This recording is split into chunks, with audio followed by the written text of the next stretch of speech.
खुनु जायगायावनो मेला जुवा जानो होआ जों जाहाथे बादा होयो आं बयबो रायजो राजाफोरखौ खावलायहरबाय आरो आफादफोरखौ बयखौबो नांफानो थाखाय आङो खावलायहरनाय जाबाय दा गथिखे जौ जुवाया जाफिनबाय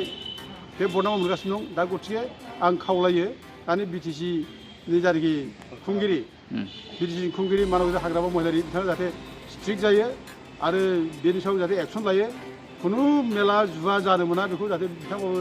माने अर्डार होयो डिसिफोरखौ माने लिरना हरो आं बेखौनो बिटिसि अथ'रिटिखौ खावलायनाय जाबाय गिबियावनो आङो बे 2025 मायथाइ जोबनाय सानाव आं गासिबो रायजो राजाफोरनो जोंनि बड'लेण्ड जनजाति सुरक्षा मन्थ्रि जानानै खुलुमनाय बावहरबाय आरो लोगोसे बे दिनै 2025 साना जे दिनै जोब्बाय बिदाय जाबाय बे बिदायजों लोगोसे जोंनि जेसेबां गाज्रि खर्मफोर दं गाज्रि साननाय हनाय गाज्रि भुल बुजादि गावजों गाव थानाय बेफोर जिनिसा जोबस्रांलाङो आं बेखौ उइस खालामबाय इसोरनो आर'ज गाबबाय आरो लोगोसे जोंनाव जाहाथे माने गोदान गोहो बोनो गोदान साननाय हनाय मोजां सिन्था खालामनो हानाय अनलायनाय आरो जौगालु खामानि मावनो हानायनि स्पिरिट गोहो बोलो जों जाहाथे गालाङो आं बेखौनो इसोरनो आर'ज गाबबाय आरो लोगोसे गाबोननिफ्राय जायनाखि गोदान बोसोर जागोन 2026नि बे 2026नि गोदान बोसोराव जाहाथे बयबो बर' फिसानोनो बयनिबो गोहो हरो जाहाथे गोथार आखु गोथार गोसो मोजां खामानि मावनानै सक्ति जाहाथे बयजोंबो अनलायनाय बयजोंबो मोजां मोनलायनाय बेबायदि जाहाथे गोहो बोलो जाहाथे हरो गोदान बोसोरा लाबोयो आं बेखौनो खावलायबाय बिसोरनाव खुंगिरि खाथियाव जों फैदों बेयाव फैनायनि खारना जाहैबाय जोङो दा जे एखेबारे खुनु लागाम सारा जेबो माने बादा गैयाजासे बोथोर गैया बादाल गैया मेला जाबाय थायो जुवा जाबाय थायो दा जों बेखौ गिबियावनो जों मुगैनाय माने खोब दुखु मोननाय जों फोरमायदों दा बेजों लोगोसे बेबायदि जुदि बोथोर गैया बादाल गैया मेला जुदि जाबाय थायोब्ला जुवा जाबाय थायोब्ला बे समाजा जोबस्रांगोन बे समाजा थानाय नङा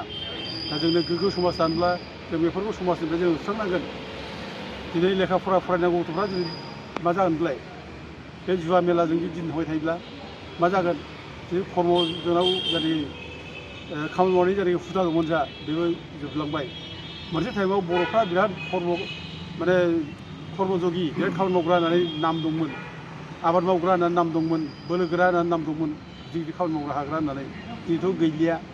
दिनै खुनु खामानि बर'फोरखौ मावनाय नुलिया दुब्लिफ्रा दिनै लांदां जाजोब्बाय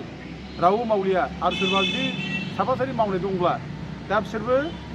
माने गुबुन लेबार लाबोनानै बाहेरानिफ्राय लेबार लाबोनानै खामानि मावनो गोनां जाबाय दा बेबायदि अबस्था जुदि सोलियोब्ला बे बर'नि अबस्था मा जागोन बर' भबिष्यतआव बेसेबां गोबाव थावरिनो हागोन बे साननो गोनां बाथ्रा जाबाय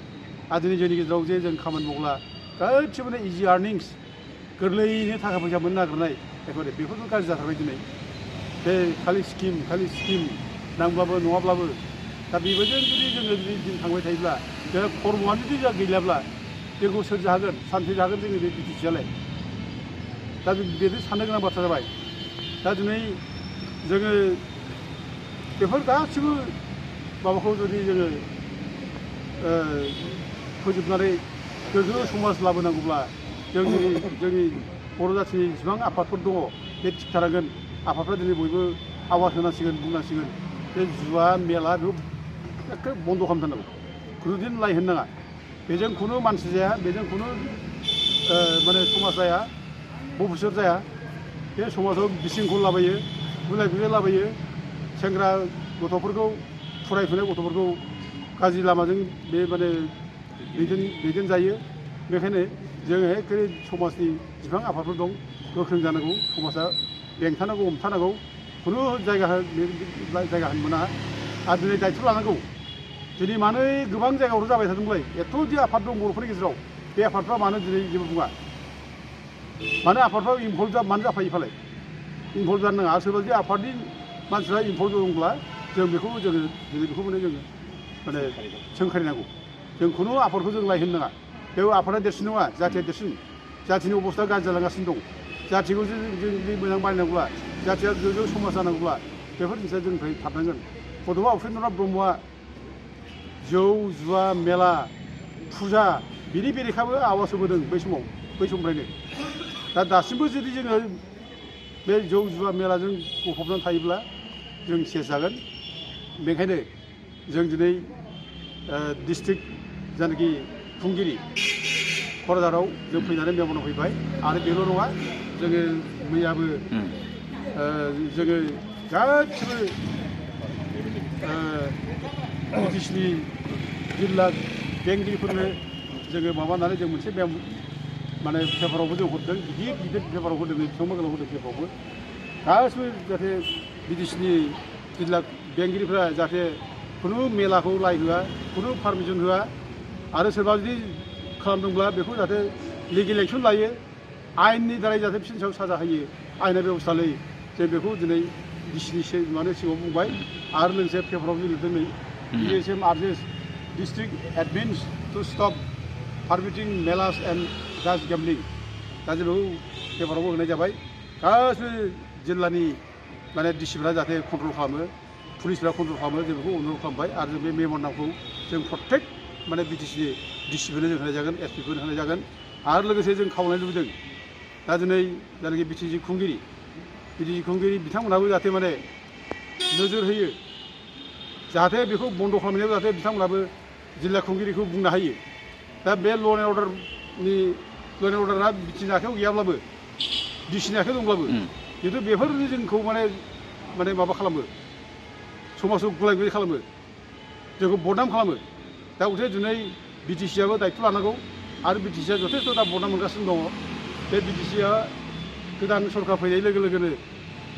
फुजा मेलाया जाफिनबाय होननानै मोनसे बदनाम मोनगासिनो दं दा गथिखे जौ जुवाया जाफिनबाय बे बदनाम मोनगासिनो दं दा गथिखे आं खावलायो दानि बिटिसिनि जायनाखि खुंगिरि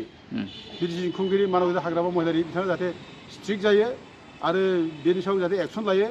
खुनु मेला जुवा जानो मोना बेखौ जाहाथे बिथांमोनाबो माने अर्डार होयो डिसिफोरखौ माने लिरना हरो आं बेखौनो बिटिसि अथ'रिटिखौ खावलायनाय जाबाय खुनु जायगायावनो मेला जुवा जानो होआ जों जाहाथे बादा होयो आं बयबो रायजो राजाफोरखौ खावलायहरबाय आरो आफादफोरखौ बयखौबो नांफानो थाखाय आङो खावलायहरनाय जाबाय